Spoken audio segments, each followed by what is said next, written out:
Remember the Shakers?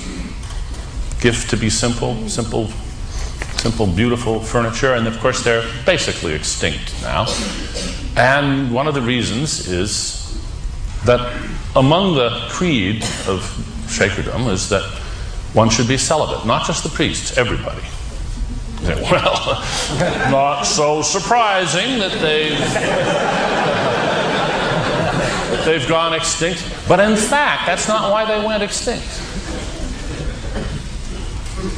They survived as long as they did at a time when the social safety nets weren't there, and there were lots of widows and orphans, people like that, who needed a foster home. And so they had a ready supply of converts, and they could keep it going. And in principle, it could have gone on forever, with perfect celibacy on the part of the hosts, the idea being passed on through proselytizing instead of through the gene line.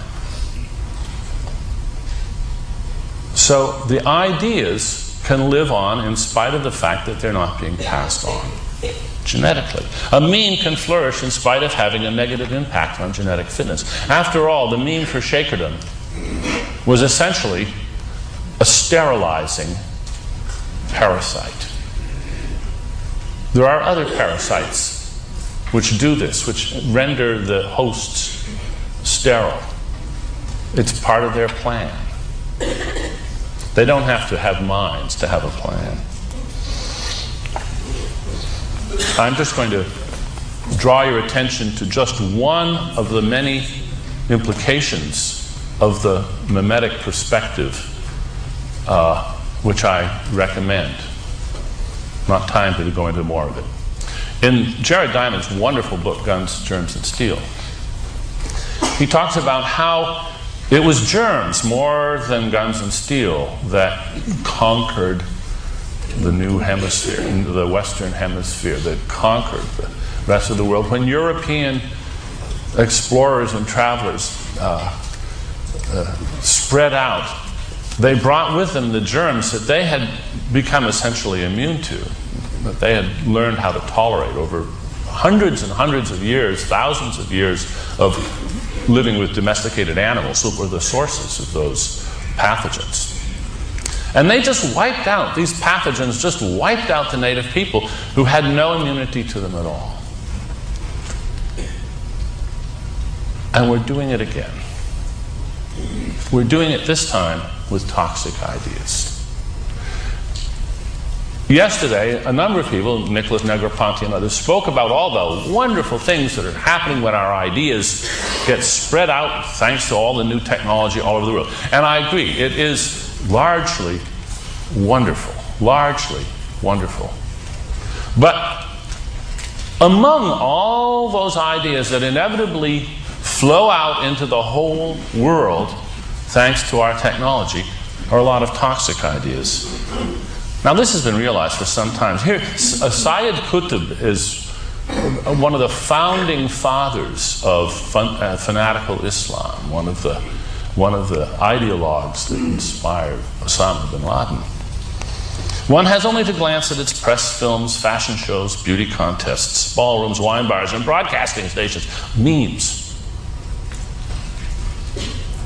These memes are spreading around the world, and they are wiping out whole cultures. They are wiping out languages. They are wiping out traditions and practices. And it's not our fault any more than it's our fault when our germs lay waste to people that haven't developed the immunity. We have an immunity to all of the junk that lies around the edges of our culture. Free society, so we let pornography and all these things, we shrug them off. They're like a mild cold. They're not a big deal for us. But we should recognize that for many people in the world, they are a big deal. And we should be very alert to this as we spread our education and our technology. One of the things that we are doing is we're the vectors of memes that are correctly viewed by the hosts of many other memes as a dire threat to their favorite memes, the memes that they are prepared to die for. Well, now, how are we going to tell the good memes from the bad memes? That is not the job of memetics, of the science of memetics. Memetics is morally neutral, and so it should be. This is not the place for hate and anger. If you've had a friend who's died of AIDS, then you hate the HIV virus. But the way to deal with that is to do science and understand how it spreads and why in a morally neutral perspective. Get the facts, work out the implications.